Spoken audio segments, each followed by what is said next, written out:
High. তো এখন হচ্ছে দুপুর, আর আজকে দুপুরবেলা আমরা এখনও খাওয়া দাওয়া করিনি। বাবা, একটা 14 বাজে, আমরা এখনও কোনো রান্নাবান্না করিনি, খাওয়া দাওয়া করিনি। একটা জায়গায় গেছিলাম একটা দরকারে। তো যাই হোক, এখন আস্তে আস্তে স্নান করতে পুজো দিতে অনেক বেলা হয়ে যায়। তারপর এখন কি করবে, রান্নাবান্না করতে অনেক টাইম লাগবে। তো আমার মা একটা রেসিপি করবে, আর ওইটা প্রায় সময় করে, যেটা খেতে আমার দারুণ লাগে, মানে জাস্ট ইয়াম্মি লাগে। তো তোমরাও ট্রাই করো, দেখো, তোমরাও খাও রেসিপিটা বানিয়ে, আর বলো তোমাদের কেমন লাগে রেসিপিটা। তো চলো তোমাদের সঙ্গে রেসিপিটা শেয়ার করি। আর হ্যাঁ, তার আগে একটা কথা বলে আর কি, এই যে রেসিপিটা, এইটা হচ্ছে ঘরের কিছু মানে টুকটাক জিনিস দিয়ে তোমাদের হয়ে যাবে। তো চলো রেসিপি দেখাই। রেসিপিটা বানানোর জন্য চাই প্রথমে চিকেন, আদা কুচি আর রসুন কুচি, এরপরে ছোটো ছোটো করে পেঁয়াজ কুচি, লঙ্কা কুচি, ডিমের ভুজিয়া, বটবড়ি। আর যাদের ঘরে নাকি বিনস নেই তারা কিন্তু বটবড়ি ট্রাই করতে পারে। তো আমাদের ঘরে বিনস ছিল না, তাই আমরা এখানে বটবড়ি নিয়েছি। আর এইভাবে করে একটু আলু ভেজে নিতে হবে। এই যে এখানে আছে সয়া সস আর চিলি সস। তো প্রথমে মা দিয়ে দিচ্ছে এখানে সরষের তেল পরিমাণ মতো।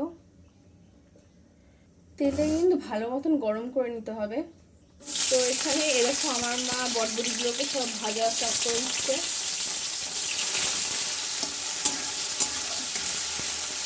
তো এরপর এখানে দেবে পেঁয়াজ ভাজা, মানে পেঁয়াজ কুচি, ভাজবে পেঁয়াজটাকে। এরপর মা চিকেন দিয়ে দিচ্ছে। চিকেনগুলোর মধ্যে হালকা সয়া সস মাখিয়ে নিয়েছি, আর একটুখানি ভিনিগার দিয়েছি।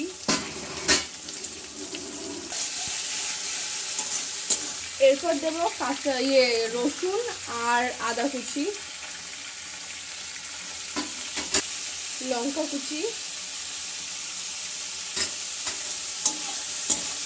তো এভাবে করে ভালো করে সবগুলোকে ভেজে নিতে হবে। পরিমাণ মতন লবণ দিয়ে দিচ্ছে, সেদ্ধ হওয়ার জন্য ভালো করে আগে থেকে লবণটা দিয়ে দিচ্ছে। তো এখানে মা দিচ্ছে একটুখানি পরিমাণ মতন হলুদ, জিরার গুঁড়ো, একটু চিকেন কারি মশলা, একটু ম্যাগি মশলা, আর অল্প পরিমাণ গরম মশলা। এবার এইটাকে দিয়ে ভালো করে মিক্স করবে। এবার দেবে লবণ, লঙ্কার গুঁড়ো স্বাদ মতন কিন্তু। তো দেখো এখানে কিন্তু সব ভালো করে ভাজা হয়ে গেছে এবং কষানো হয়ে গেছে। এই যে দেখতে পাচ্ছ কি ইয়াম্মি লাগছে না এটা দেখতেই। তো এরপর আমার মা এখানে দিয়ে দিচ্ছে রাইস, এমনি নর্মাল ভাতই কিন্তু দিয়ে দিচ্ছে এখানে।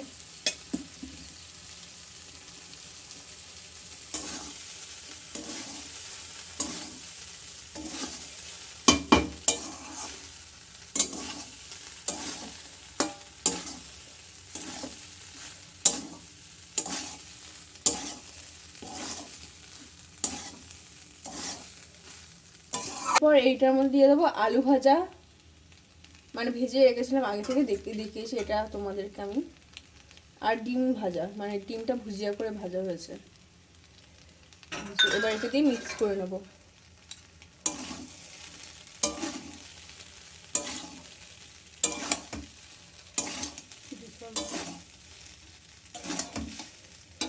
এরপর মা একটুখানি সয়া সস দিয়ে দিচ্ছে।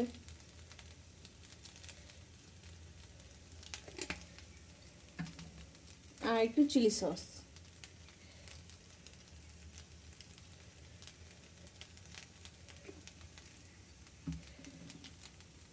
তো এখানে মা ভালো করে সব মিক্স করে নিচ্ছে। আমাদের এই রেসিপিটা কমপ্লিট হয়ে গেছে। গরম গরম, এই দেখো এখানে মা গরম গরম বেড়ে নিচ্ছে।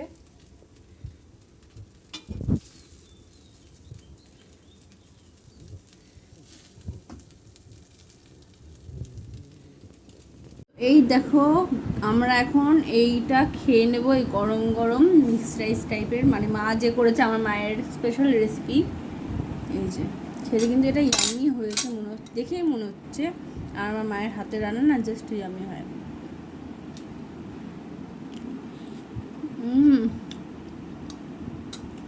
হেভি ইয়ামি হয়েছে। তো তো এই রেসিপিটা তোমরা কিন্তু বাড়িতে অবশ্যই ট্রাই করবে এবং বলবে যে খেতে কেমন হয়েছে।